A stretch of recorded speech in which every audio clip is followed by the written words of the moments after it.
Under the Federal Rules of Evidence, or FRE, hearsay evidence, which is an out-of-court statement that's offered to prove the truth of the matter asserted in the statement, is generally inadmissible.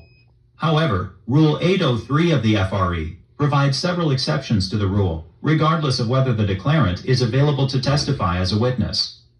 In United States v. Baker, the U.S. Court of Appeals for the D.C. Circuit considered whether one of these exceptions applied to completed government forms for missing Treasury checks.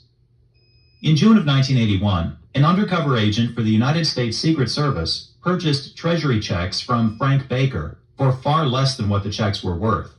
The Secret Service then had the checks' intended payees complete Form 1133. The U.S. Treasury Department ordinarily sends this form to intended payees who it believes haven't received their checks. In filling out the form, the payees confirm that they didn't receive their checks or authorize anyone else to accept or negotiate their checks on their behalf.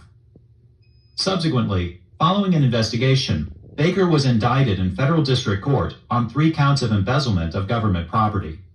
At trial, the government sought to admit the completed forms into evidence because they established that Baker lacked authority to sell the checks, which was an element of the crime. Baker's attorney objected, arguing that the forms were inadmissible hearsay evidence.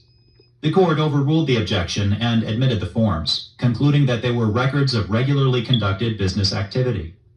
Following trial, a jury found Baker guilty on all 3 counts. Baker appealed to the U.S. Court of Appeals for the District of Columbia.